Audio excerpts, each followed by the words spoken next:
होता है, दो बॉल आपस में टकराते हैं और उसमें इलास्टिक कोलिजन होता है। कोलिजन होने के लिए what is necessary condition? That they should be moving in a straight line and velocity of one should be more than velocity of the second. This has mass m1, this has mass m2. Since u1 is larger than u2, after some time they will strike each other and there will be collision.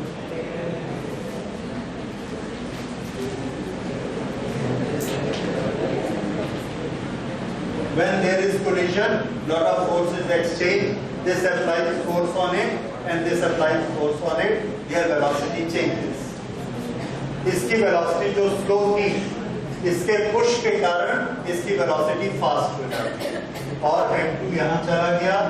This has got a faster velocity now and its velocity is v2.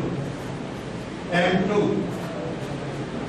Now this is m1. This is going with a velocity v1, which is now less than v2. तो ये u1 से भी ये velocity less हो गई क्योंकि ये u1 velocity से जब जा रहा था तो m2 से हिट किया, हिट करने से उसकी वेलोसिटी कम हो जाएगी और m2 की वेलोसिटी बढ़ जाएगी. तो v2 is greater than u2 but v1 is less than u1. ये हम लोग जनरली समझ सकते हैं. Now what is given to us and what we are trying to find out?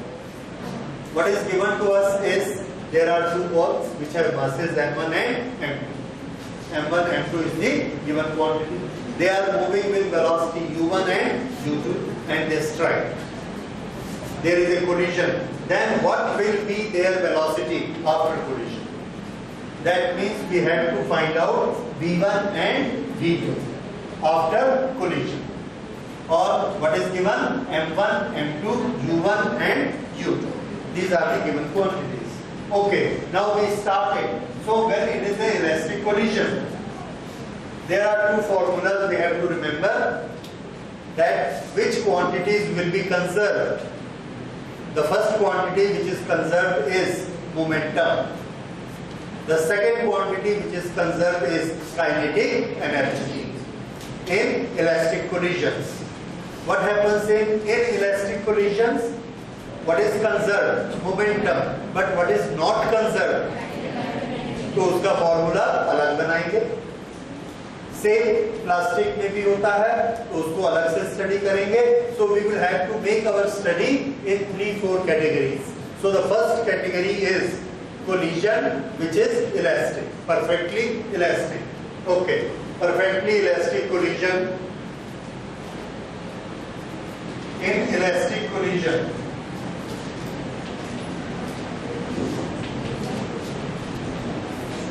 momentum is conserved. That is, linear momentum is conserved. Linear momentum is conserved. इसका मतलब क्या होता है कि एक इंसिडेंट हुआ है, उस इंसिडेंट के पहले पूरे सिस्टम के पास जो मोमेंटम था उस इंसिडेंट के बाद भी उस पूरे सिस्टम के पास उतना ही मोमेंटम है. तो मोमेंटम एक बॉडी का कंजर्व नहीं हुआ. मोमेंटम किसका कंजर्व हुआ? पूरे सिस्टम का. ओके, तो इस सिस्टम में दो मेंबर हैं m1 और m2. सो यहां पर आया equal to, that is momentum after collision and this is momentum before collision. So this is before and this is after. But whose momentum? Momentum of the system. Okay, of system. और इसमें भी क्या है? Of system. इस system में कितने member हैं? There are two members which are participating in collision. So there are two members. What is their momentum before collision? So their momentum before collision is momentum of the one member plus momentum of the second member plus momentum of the third, fourth, जितने भी by chance यहाँ सिर्फ कितने हैं दो, तो हम दोनों का लिखेंगे. So this will be m1 u1 plus m2 u2. Momentum before collision equal to momentum after collision m1 v1 plus m2 v2. This is momentum after collision. Okay, ये हमारा एक इक्वेशन बना. This is equation 1. इस equation को हम लोग थोड़ा simplify करते हैं so that m1 terms are on one side.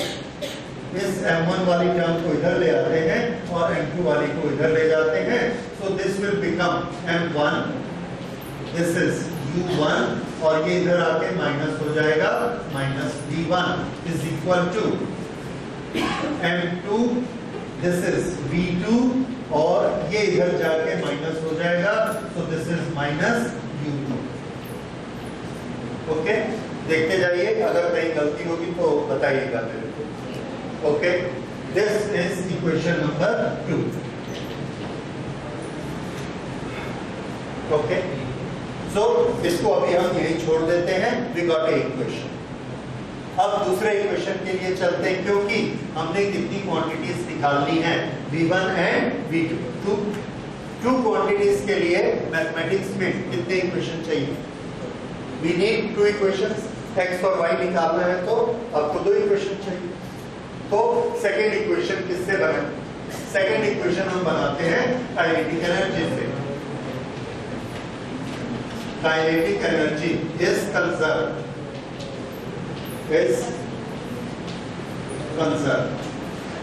Kinetic energy अगर कंजर्व होती है तो फिर से हमने क्या लिखना है?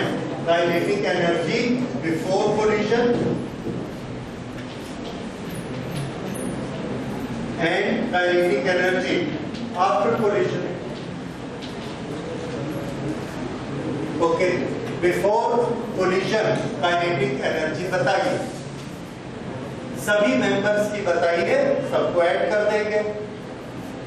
Yes, half m1 u1 square plus half m2 u2 square. This is before collision, and how much is after collision? Half m1 v1 square plus half m2 v2 square. This is kinetic energy before collision is equal to kinetic energy after collision. ये हमने क्यों लगाया? क्योंकि collision कैसा है? Elastic. तभी ये लगता है, अदरवाइज नहीं लगता. So this is a elastic collision. We have put it this way. Now from both the sides half is cancelled. m1 को एक तरफ करिए. So this will be m1 u1 square minus this will become here v1 square is equal to m2 common, that is v2 square minus u2 square. This is our equation number 3. Now can you divide equation number 3 with equation number 2? ये बड़ा easy दिख रहा है, देखिए.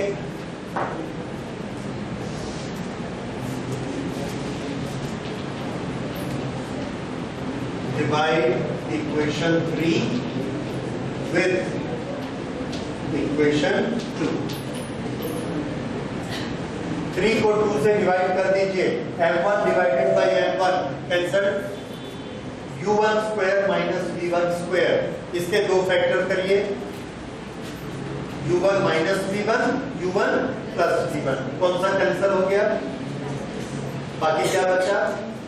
u1 plus v1.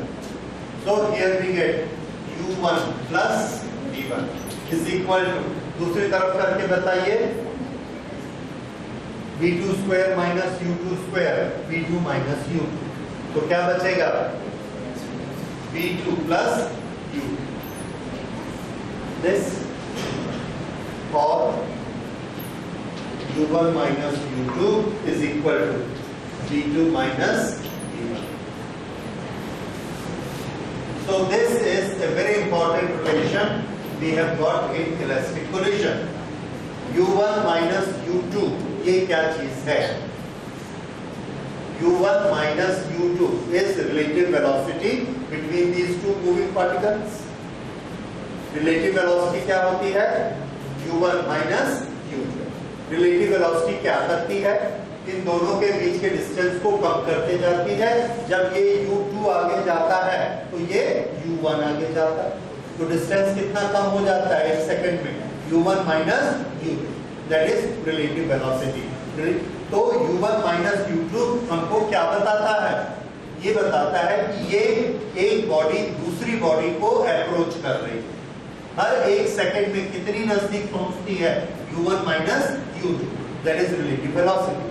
अगर वो इतनी velocity से इसको अप्रोच कर रही है तो हमने इसका नोमेनक्लेचर किया. इसका नाम हमने रखा velocity of approach. Velocity of approach, because u1 is reaching, m1 is reaching, m2 with the velocity u1 minus u2. So this is velocity of approach.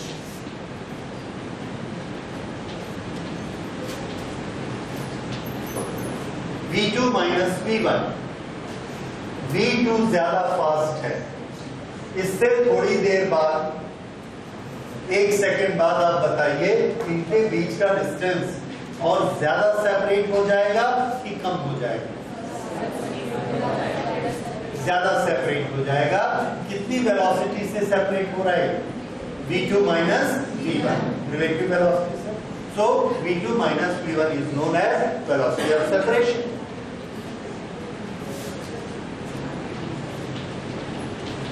Velocity of separation.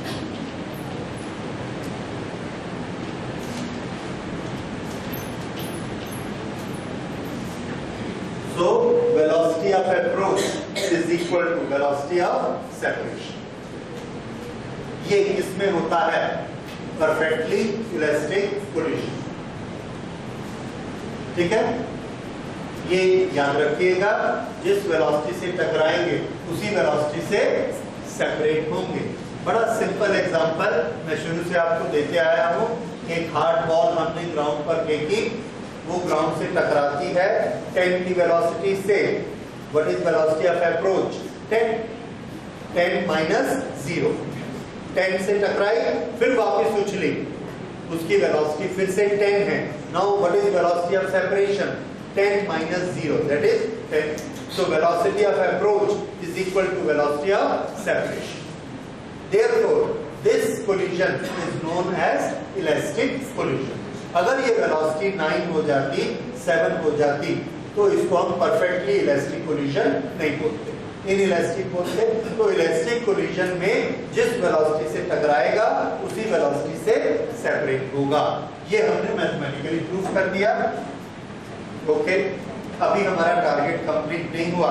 हमारा टारगेट है v1 और v2 की value निकालना. But now there is no problem, क्योंकि mathematically हमको दो equation मिल चुके हैं. वन इज दिस इक्वेशन, भले आप इसको मानिए या इसको मानिए, and other is this equation. ये इक्वेशन हमने एनर्जी से बनाया और ये इक्वेशन मोमेंटम से बनाया. अब इस इक्वेशन से, इन दोनों से अगर हमको v1 की वैल्यू निकालनी है तो v2 को एलिमिनेट कर देते हैं. यहां से v2 की वैल्यू निकालेंगे और उसमें पुट कर देंगे. So how much is v2 from here? v2 is equal to u1 minus u2 और ये इधर आ जाएगा प्लस v1. ये v2 की वैल्यू आ गई. Now let us put this value in equation number 1.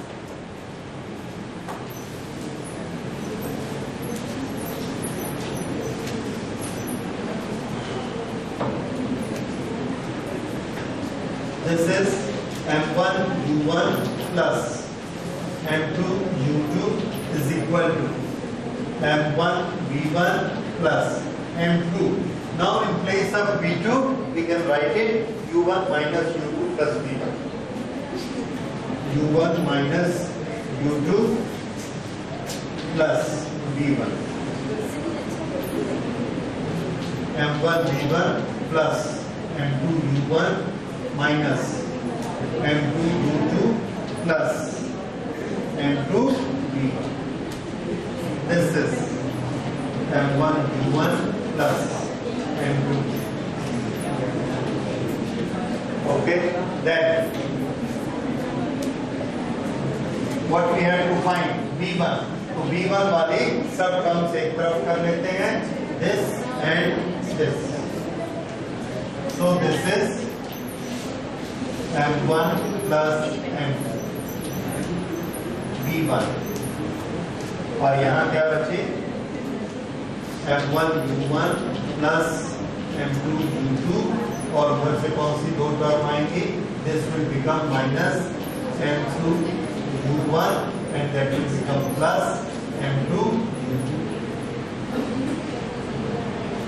Okay, इसको थोड़ा एक स्टेप सिंप्लीफाई कर लेते हैं. These are the same terms. So this will become, and this 2 have got U1 as common. So इनको पहले ऑपरेट करते हैं. M1 minus M2 U1 plus 2 M2 U is equal to M1 plus M2 into V1. Now we got equation for V1. V1 is equal to M1 minus M2 multiplied by U1 upon M1 plus M2 plus 2 M2 U2 divided by M1 plus M2. Okay, this is one way of doing it. इससे हमने इन दोनों को divide किया. अगर हम लोग चाहते तो उस पूरे को ऊपर को एक लिख के नीचे एक से भी डिवाइड कर सकते थे. That doesn't matter. जो आपको याद करने में इजी लगता हो वैसा करें. So this is being done. Similarly, we can prove that V2 के लिए क्या करेंगे? यहाँ से V1 की वैल्यू निकालेंगे, उस V1 की वैल्यू को इसमें प्लेस करेंगे और फिर इसी प्रोसेस को आगे चलाएंगे. तो जब हम V2 निकालते हैं, what do we see? M1 is replaced by M2 and U1 is replaced by U2. आप करके देखेंगे, वैल्यू इसकी आएगी M2 minus M1 plus M2 into U2 plus 2 M1 U1 upon M1 plus M2. This is V2.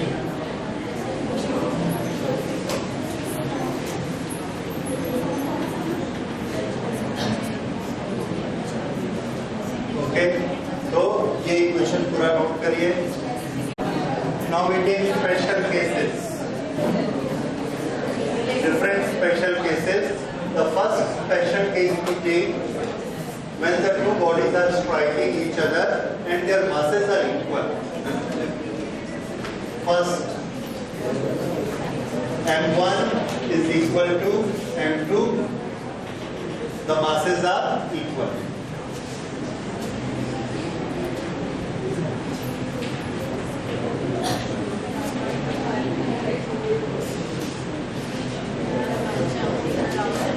और दोनों के मास को हमने कितना मान लिया?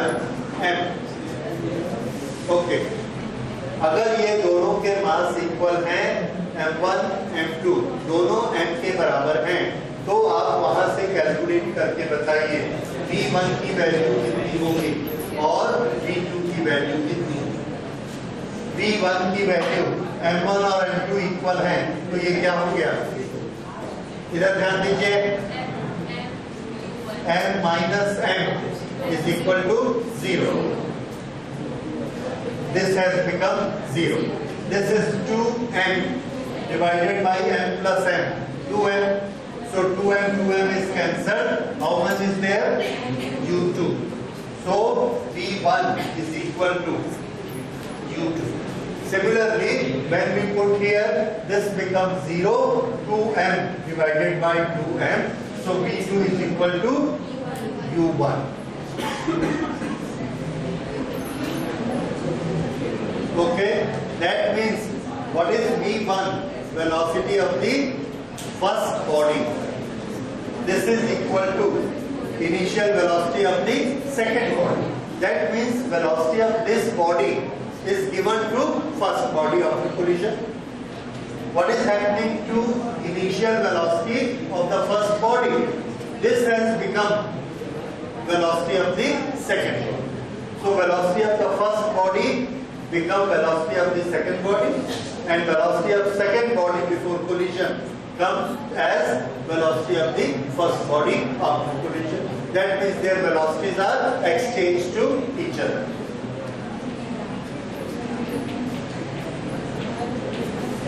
Velocities are exchanged.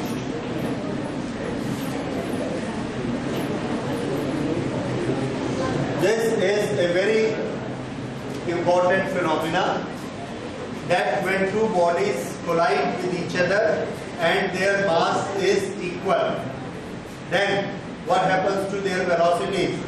The velocities are exchanged.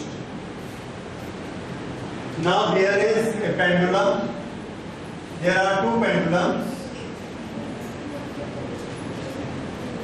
and both have the same mass m.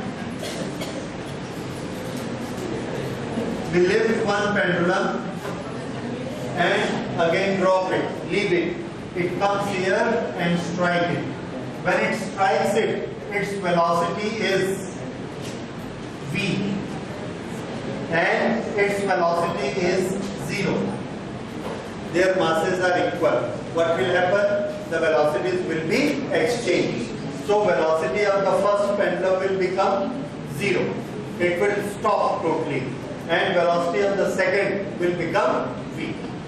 Then what will happen? This will stop here and this will go and come to this place. Why? Its velocity has become v, and with v velocity it comes here till its velocity becomes 0. Now from here it returns back. When it returns back, again it gains the velocity. When it reaches here, how much will be the velocity? V. With v velocity, it hits out the first. When it is hitting the first one, there will be again exchange of velocities. So this will get velocity 0 and this will get velocity v, और ये इधर ऐसे ऊपर आ जाएगा.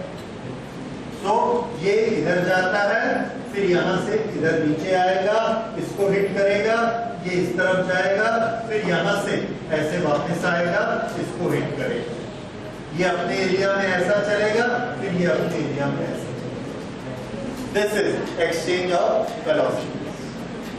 ठीक है? इसमें जो हमको स्पेशल क्वेश्चन कुछ बनते हैं, जैसे there are many pendulums here.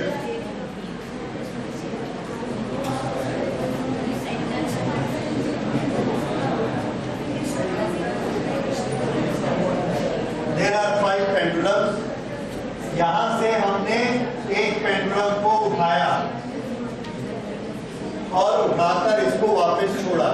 इसने यहां आकर हिट किया. 1 2 3 4 चारों को हिट किया और इसने हिट किया वेलोसिटी v से. कितना मोमेंटम था इसका? mv. सबका मास एक बराबर है. ये 1 2 3 4 चारों इस तरफ झूल गए, इस तरफ लिफ्ट हुए और इनकी वेलोसिटी कितनी थी हर एक की? v/4. तो हर एक का मोमेंटम कितना हुआ? mv/4. कितने बॉल हैं? 4. Total momentum of this system कितना हो गया? सो मोमेंटम बिफोर स्ट्राइक कितना है mv, momentum after strike mv, momentum बराबर हो गया। नाउ विल इट हैपन, अगर हम यहां से एक बॉल को उठाकर छोड़ें, ये यहां आकर हिट करेगा, तो बताइए कितने बॉल हिलेंगे? 1 2 3 4।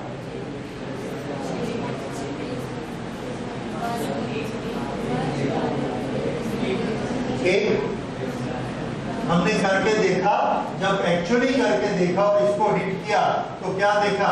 सिर्फ ये एक बॉल यहां उठता है, इसका मास है m और यहां से इसकी वेलोसिटी होती है v। How much is momentum? mv।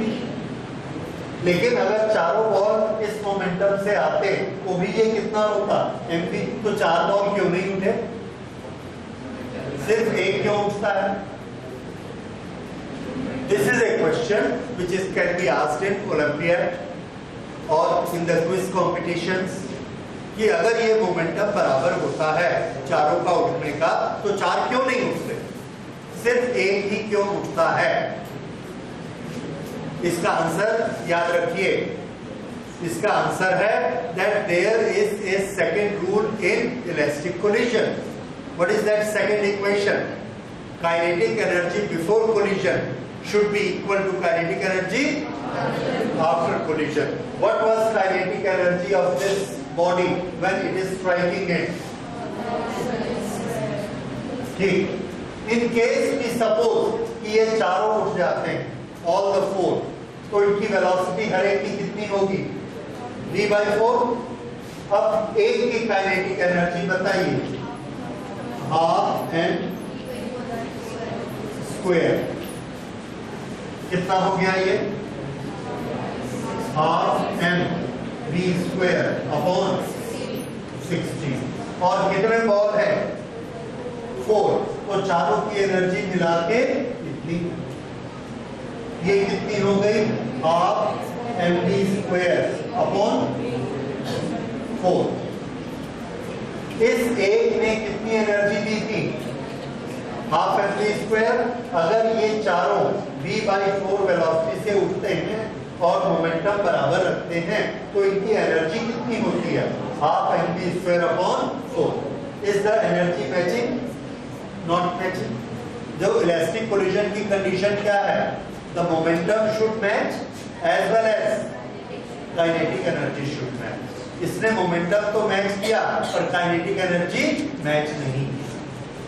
हमने कहा अगर नहीं की तो हम ऐसा करते हैं, 4 की बजाय ये सोचते हैं कि 3 उठेंगे, 3 उठेंगे और हर एक की वेलोसिटी होगी v/3।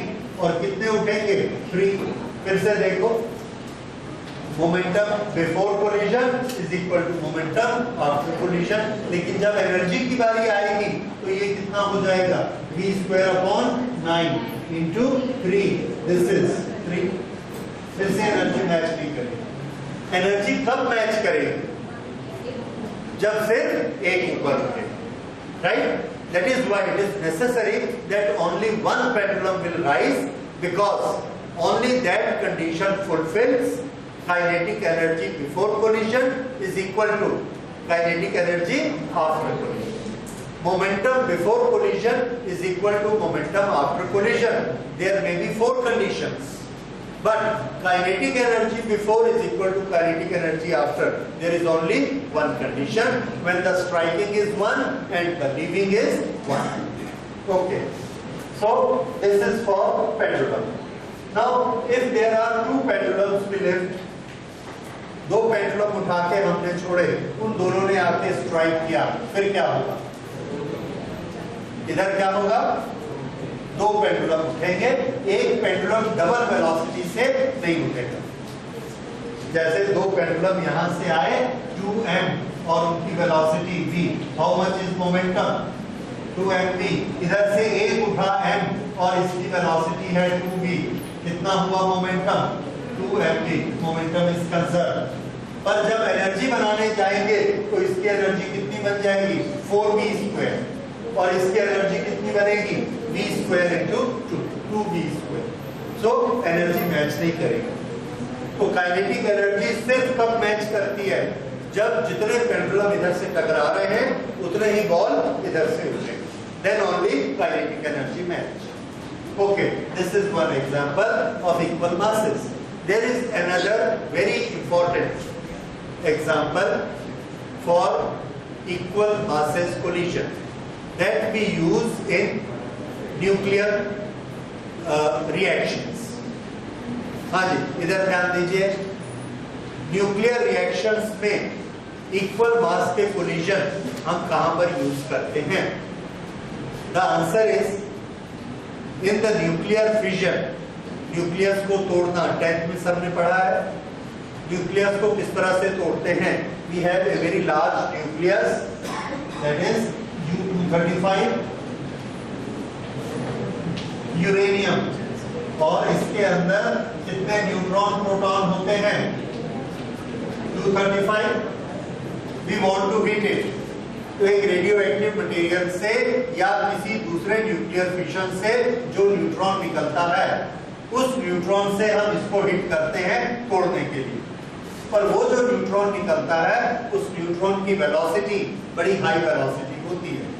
हाई वेलोसिटी होने से इसको तोड़ नहीं पाती। कैसे नहीं तोड़ पाती? जैसे हम कैरम बोर्ड खेलते हैं और बड़ी स्पीड से स्ट्राइकर को चलाते हैं, स्ट्राइकर जाता है और ऐसे जो गोटियां रखी है नीचे वाली गोटी को निकाल देता है, और बाकी सब इनर्शिया ऑफ रेस्ट के कारण वैसी की वैसी रह जाती है, टूटती नहीं। अगर तोड़ना है तो हमको क्या करना होगा? स्ट्राइकर को स्लो चलाना पड़ेगा। स्ट्राइकर को स्लो चलाएंगे, वो जाके नीचे वाली गोटी को आधा ढकेलेगा और वहीं फंस जाएगा। अब इसका बैलेंस गड़बड़ होगा और सब गोटियां नीचे गिर जाएंगी। तो तोड़ने का नियम क्या है? तोड़ने का नियम ये बनता है इसमें कि इससे बड़ा न्यूक्लियस हमको नहीं मिलता है।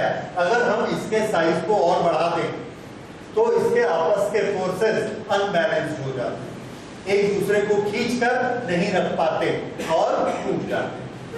करना क्या है? हमने इसको बड़ा कर देना। थोड़ा सा बड़ा करने के लिए हम क्या करते हैं? इसके अंदर न्यूट्रॉन डालते हैं। तो जब हम न्यूट्रॉन इसके अंदर भेजते हैं, यहाँ पे रेडियो एक्टिव मटेरियल रखते हैं या यहाँ पर दूसरा फिशन कराते हैं, वो न्यूट्रॉन जाता है और गोली जैसे तेजी से इसको चीरता हुआ इधर निकल जाता है, जैसे एक स्ट्राइकर निकला था। उससे क्या हुआ? वो इसके अंदर रुका नहीं, इतनी स्पीड से आया और जैसे ही इसके अंदर आया, इसने ऐसे उसको जगह दिया और ये ऐसे चला गया और ये फिर ऐसा हो गया। साइज इसका बराबर, साइज बड़ा नहीं हो सका फास्ट न्यूट्रॉन से। तो हमको फास्ट न्यूट्रॉन से न्यूक्लियर फिशन नहीं होता and we don't get the energy. How do we get the energy? अगर न्यूट्रॉन उसमें जाके रुक जाए, और रुकने के लिए क्या जरूरी है? कि वो स्लो न्यूट्रॉन। तो हमको स्लो न्यूट्रॉन चाहिए। कितना स्लो चाहिए?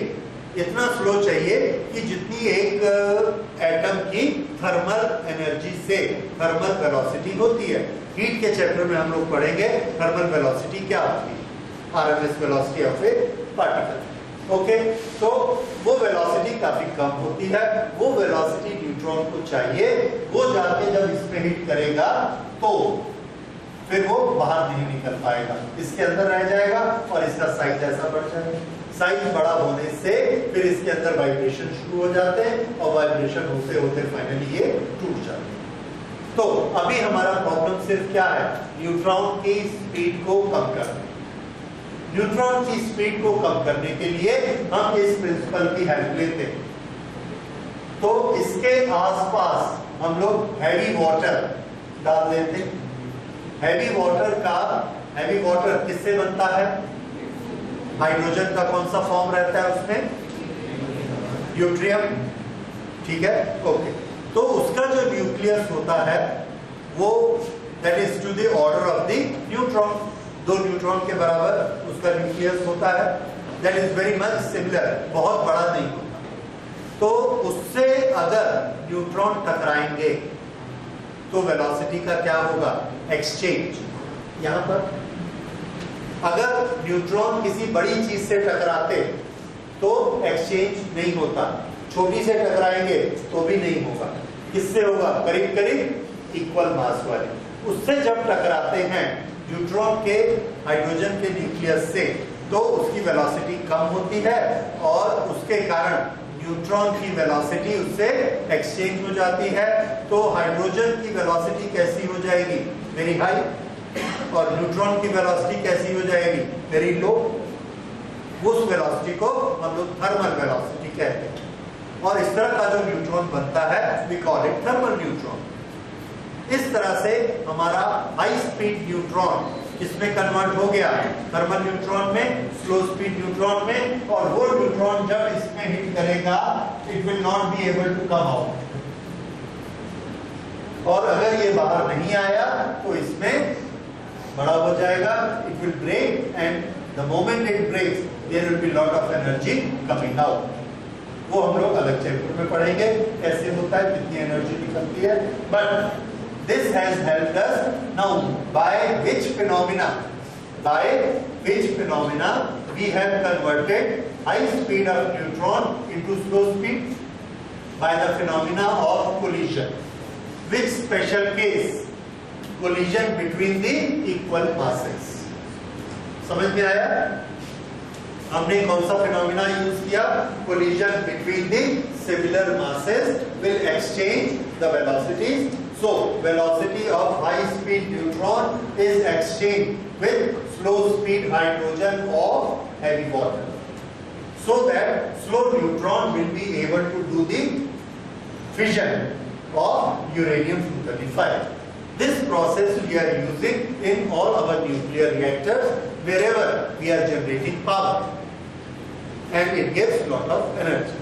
So this phenomena is used in that, and this is a common phenomena which is asked in your examinations. इसलिए आप इसके बारे में जरूर पढ़कर जाएंगे, ठीक है? Okay. So this is, there are two examples when the masses was equal. Now we will take special case when masses are not equal. Second special case, one mass is very heavier compared to the other mass. Just like this is a truck and this is a cycle. First mass जो है ये m1, m2, इसकी velocity हम कितनी मानेंगे? u1, और इसकी velocity u2 before the collision. Okay, इन दोनों की आपस में टक्कर होती है, और ये हमारे पास वेलोसिटीज हैं आफ्टर कोलिजन, उसके फॉर्मूला से। तो इनिशियली हम साइकिल को चांस देते हैं, साइकिल गया और उसने जाके ट्रक को हिट किया। साइकिल की वेलोसिटी कितनी है? u2. It's a very small mass, has having velocity u2, and it strikes a truck which is stationary. तो हमने केस कौन सा लिया? Cycle hits the truck.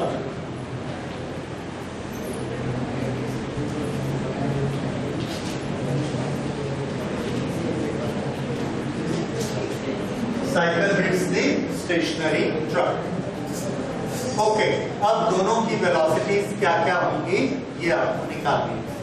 तो सुनिए, when we say cycle hits the stationary truck, velocity का तो formula है, वैल्यूज हम कौन सी रखेंगे?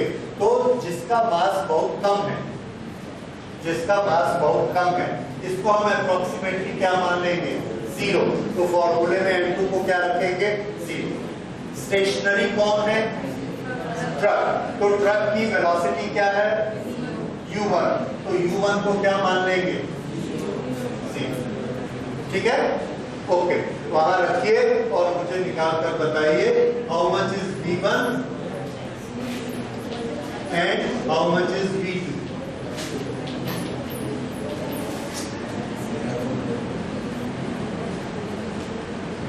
v1 निकालने के लिए हमने वैल्यूज को रखा, n2 को, u1 को क्या रखना है?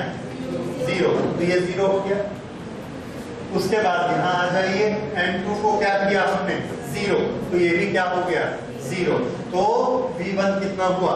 0। v1 is equal to 0। Okay, अब v2 निकालने के लिए यहां पर m2 जीरो कर दिया, m2 जीरो कर दिया, m1 कैंसिल हो गया, कितना बचा माइनस u2, माइनस u2। उसके बाद ये वाला टर्म देखिए, इस टर्म में u1 कितना है 0, सो दिस हैज बिकम 6। तो v2 किसके बराबर आया minus u2। What does it mean? Okay, ये नोट कर लिया। अब इसका मतलब बताइए। ये अरे इधर ध्यान दीजिए भाई आप लोग। पहले ट्रक की वेलोसिटी कितनी थी 0 u1। ट्रक की बाद में कितनी वेलोसिटी हो गई, यानी साइकिल ने ट्रक को हिट किया, no effect on the truck, heavy चीज मूव नहीं की, ये हो गया। साइकिल की पहले वेलोसिटी कितनी थी, अब कितनी हो गई, मींस ये टकराकर वापस आ गया विद द सेम वेलोसिटी। ये होता है कौन से कोलिजन में, when m1 is very heavy and m2 is very light, it goes and strikes it। तो क्या होगा, लाइट वाला जिस वेलोसिटी से स्ट्राइक करेगा उसी वेलोसिटी से वापस आएगा, इसमें कोई नई बात नहीं। Earth is very heavy, our ball is very light. यहां से हमने बॉल को छोड़ा, बॉल नीचे गई, जाके उसने अर्थ को स्ट्राइक किया। अर्थ को जब स्ट्राइक करता है तो क्या होता है, अर्थ की वेलोसिटी पहले 0 थी, कोलिजन के बाद भी क्या रहती है 0, और बॉल की वेलोसिटी पहले +10 थी, कोलिजन के बाद क्या हो जाती है -10। यही एग्जांपल हुआ। इसी तरह से कैरम बोर्ड में हम स्ट्राइकर को मारते हैं, वो जाके सामने बॉर्डर को हिट करता है, कैरम बोर्ड के बॉर्डर को हिट करता है। Border is very heavy like a truck and striker is very light like a cycle. तो ये जाएगा, तो ट्रक की वेलोसिटी में कितना अंतर आया, नो डिफरेंस। तो बॉर्डर पहले भी 0 वेलोसिटी पे था, बाद में भी 0 वेलोसिटी पे, और स्ट्राइकर जिस u1 वेलोसिटी u2 से टकराता है -u2 से वापस आ जाता है। ठीक है, so this is now clear to you कि अगर एक लाइट चीज हैवी बॉडी से टकराती है तो क्या होता है, it return back with the same velocity, और हैवी को कुछ नहीं होता है। नाउ वी विल सी, अगर हैवी बॉडी लाइट बॉडी को टकराएगी तो क्या होगा। This is case A and now we take case B. Case B में m1 has velocity u1 and m2 at rest। m2 rest पे है, यानी साइकिल एट रेस्ट है, एंड m1 ट्रक, उसके पास वेलोसिटी u1 है। ओके, अब शुरू करते हैं फिर से। v1 of truck and v2 of cycle.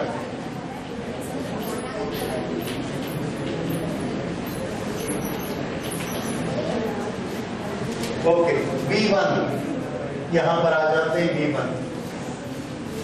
v1 में देखिए m2 0, m1 is cancelled and we get only u1. m2 is 0, this whole thing has become 0. So what we get, v1 is equal to u1. v1 is equal to u1.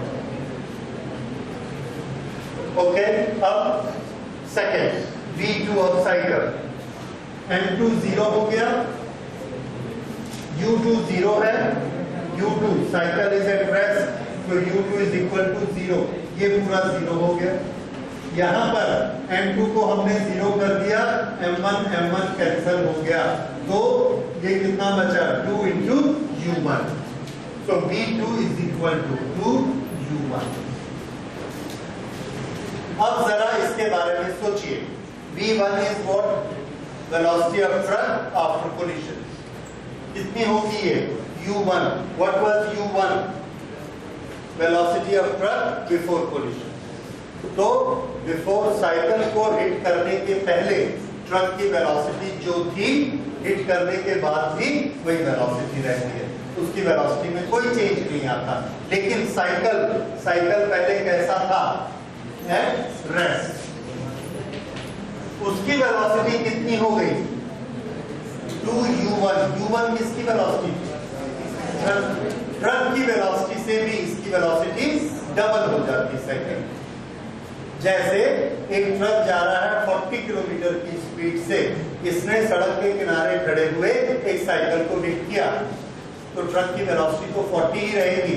Cycle की velocity कितनी हो जाएगी? 2u1 80 kilometre, 2 × 40। तो 40 kilometre से जाने वाला truck अगर cycle को हिट करता है तो साइकिल उड़ जाएगी कितनी स्पीड से? 80 की speed, double than truck's velocity. And this we have proved by mathematics, by physics. ठीक है? So these are the 3 special cases we have done, or 2 special cases. One when the masses are equal, second when the masses are different. One is high and other is low. This is all about elastic collision we have to study. Now we will take inelastic collision. So our second part is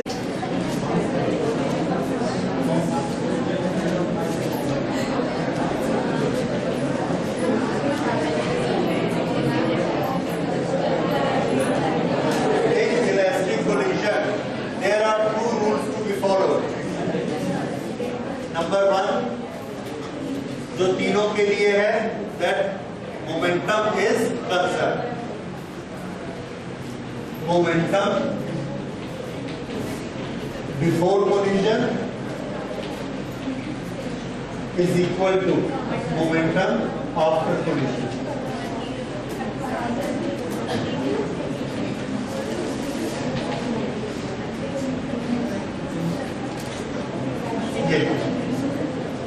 M1 U1 plus M2 U2 is equal to M1 V1 plus M2 V2. This is momentum equation. ये follow होता है whether collision is inelastic or elastic, इसलिए ये तो रहेगा ही। दूसरा, inelastic collision में हम एक नया तरह का डाटा क्रिएट करते हैं। वो कौन सा डाटा है? वो डाटा ये है कि जब ये बॉल टकराती है, वेलोसिटी ऑफ अप्रोच अलग होती है और वेलोसिटी ऑफ सेपरेशन अलग होती है। वेलोसिटी ऑफ सेपरेशन जितनी कम होती जाएगी उतना इनइलास्टिसिटी ज्यादा होती जाएगी। ओके, तो हमारा डाटा क्या है कि अगर वेलोसिटी ऑफ अप्रोच 10 थी या 100 थी, उस 100 में से कितनी वेलोसिटी से वो वापस उछला। अगर 70 से उछला तो हम बोलेंगे इसने कितना रिटेन किया वेलोसिटी, 70%। अगर 50 की वेलोसिटी से उछला तो कितना रिटेन किया, 50। और अगर 30 की वेलोसिटी से उछला तो कितना रिटेन किया, 30%।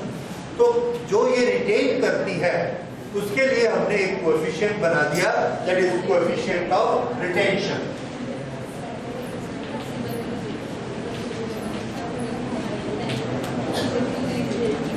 Coefficient of restitution. Restitution is same, retention. जो ये restitute करता है, और इसका हमने सिंबल रखा E. E किसके बराबर होगा? Velocity of separation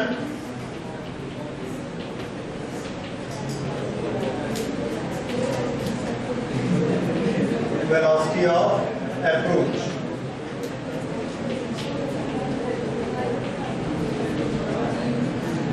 mathematical form में V2 minus V1 upon U1 minus U. This is our second equation. So these are the two equations of inelastic collision.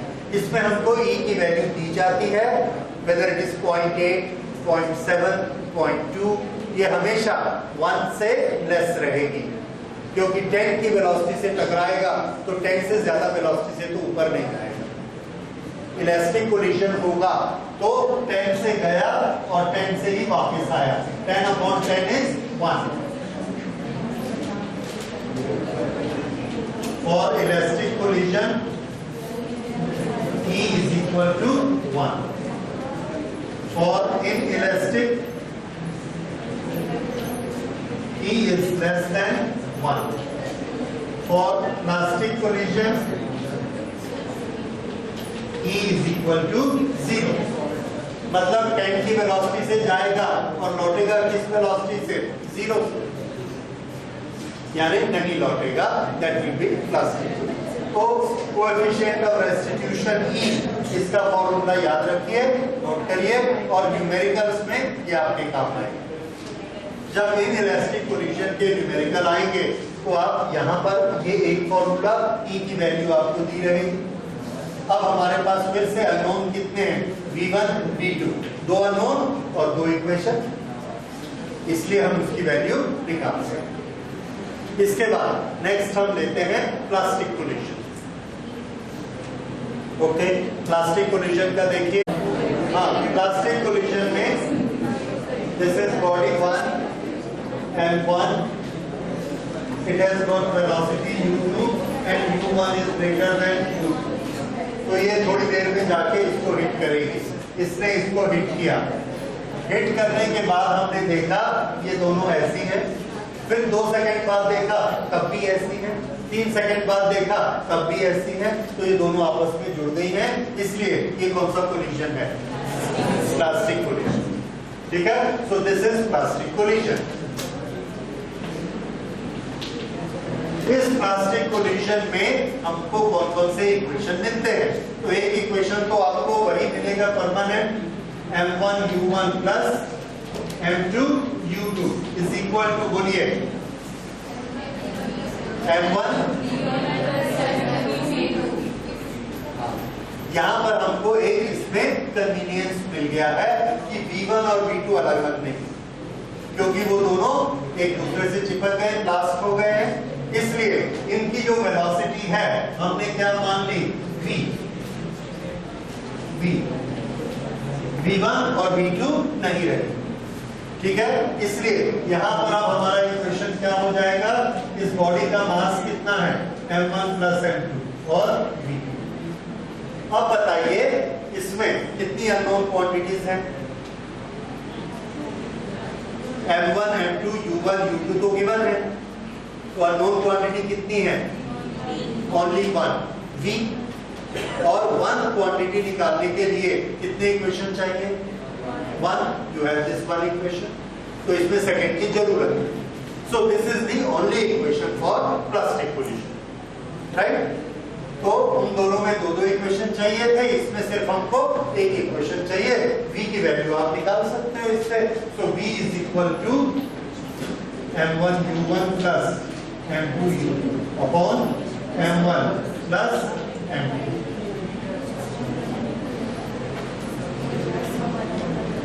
In inelastic collisions and in plastic collision, there is compulsorily some loss of kinetic energy. वो kinetic energy का loss कितना होता है और किस form में होता है? ये जब यहां से इससे टकराएगा, there will be some sound, some heat, those will be generated, which are the other forms of mechanical energy, which are other forms of energy. So that energy is lost. वो energy की कीमत किसको देनी पड़ती है? Kinetic energy को। So the kinetic energy become less. What was kinetic energy before? KE before collision. This was half M1 U1 square plus half M2 U2 square. What was kinetic energy after collision? Minus half M1 plus M2 into V square KE after। अगर हम ये minus करेंगे तो हम क्या calculate कर रहे हैं? Loss of energy, delta T। So change in energy is this. तो ये क्वेश्चन भी आपको सॉल्व करना होता है, that how much energy is lost during the collision. तो ये आप निकालोगे, kinetic energy before collision, kinetic energy after collision. अगर ये इनइलास्टिक कोलिजन होता वो भी कोई प्रॉब्लम नहीं था, half m1v1 square plus half m2v2 square, उससे निकाल। इस तरह से ये हमने तीनों कैटेगरी पढ़ी, इलास्टिक, इनइलास्टिक और प्लास्टिक कोलिजन। एक छोटा सा कोलिजन और है जो आपके एनसीईआरटी बुक में नहीं है, लेकिन काम आता है, कभी कभी उसका न्यूमेरिकल भी आता है, दैट इज एंगुलर कोलिजन। उसका सिर्फ हमने एग्जांपल करना है।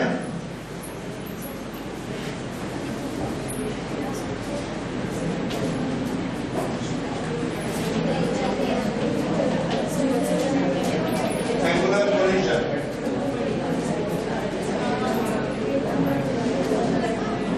Okay, this ball is going in this particular direction. इधर ध्यान दीजिए, एंगुलर कोलिजन आपने देखे हुए हैं नॉर्मली जब हम बिलियर्ड्स खेलते हैं, बॉल्स खेलते हैं या कैरम बोर्ड खेलते हैं। कैरम बोर्ड अगर आप लोग खेलते हैं तो उसमें एक चीज हम बोलते हैं कट मारना। कट क्या होता है कि किसी भी गोटी को हम लोग उसके सेंटर के निशाने पे नहीं मारते, थोड़ा सा साइड में हिट करते। साइड में हिट करने से क्या होता है कि गोटी उस डायरेक्शन में नहीं जाती, इधर जाती है और हमारा स्ट्राइकर भी इधर चला जाता है। वो वाला collision that is angular collision. तो एंगुलर कोलिजन में ये इधर आएगा, यहां पर दूसरा एक बॉल रखा है, इसने आके इसको हिट किया। जब ये ऐसे आता है और इसको हिट करेगा तो आप देखिए इन दोनों के सेंटर को मिलाने वाली डायरेक्शन में फोर्स लगता है, और ये फोर्स की डायरेक्शन किधर है, इस तरह से। इसने इसको किधर पुश किया, इधर किया। जिस लाइन में आ रहा था उस लाइन में पुश नहीं किया, क्योंकि फोर्स किधर लगता है, कांटेक्ट। ये कांटेक्ट है, ये इसका सेंटर है, ये इसका सेंटर है। तो सेंटर ऑफ मास से कांटेक्ट पर होते हुए दूसरे सेंटर ऑफ मास पर फोर्स लगा, तो इधर फोर्स लगा, इधर एक्सीलरेशन आया, इधर वेलोसिटी चालू हो। तो ये वाला बॉल जो है दिस इज m2, ये इस तरफ जाता है और इसकी वेलोसिटी हो जाती है v2। ये वाला जो है इसके अपोजिशन के कारण जो ये सीधा जा रहा था ये अपोज करता है, तो ये यहां से ऐसा आ जाता है, इसकी वेलोसिटी v1। ये वाला जो कोलिजन होता है दिस इज एंगुलर कोलिजन। इसमें हम क्या देखते हैं कि जिस डायरेक्शन में ये बॉल आ रहा था उससे ये वाला एंगल बना अल्फा और ये वाला एंगल बना बीटा। ओके, अब इसमें हम लोगों ने दोनों रूल लगाने हैं, conservation of linear momentum and conservation of energy. Let us say it is elastic collision. Category इसकी कौन सी है, इलास्टिक। तो हमारे पास कौन कौन से इक्वेशन बनते हैं, तो हमने क्या किया, ये जो वेलोसिटी v2 है, इस तरफ मोमेंटम कितना है m2 v2, इसके हमने दो कंपोनेंट बना लिए। एक कंपोनेंट इस तरफ m2 v2 cos अल्फा और एक कंपोनेंट इस तरफ m2 v2 sin अल्फा। वैसे ही इसके भी हमने दो कंपोनेंट बना लिए, m1 v1 cos beta and this is m2 v2 sin beta. अब हमको इक्वेशन क्या क्या मिलेगा। कंजर्वेशन ऑफ मोमेंटम क्या कहता है, momentum before collision is momentum after collision, but momentum is a vector quantity. That means it will be conserved in any one given direction. इधर के मोमेंटम को हम इधर कंजर्व नहीं कर सकते, जिस डायरेक्शन में मोमेंटम है उसी डायरेक्शन में ही कंजर्व होगा। It's a vector quantity. तो इधर का मोमेंटम इधर कंजर्व होगा, इधर का मोमेंटम इधर कंजर्व होगा।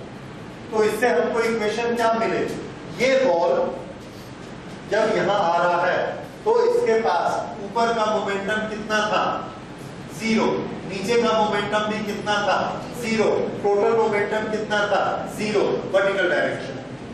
तो अब भी वर्टिकल डायरेक्शन में कितना होना चाहिए, 0।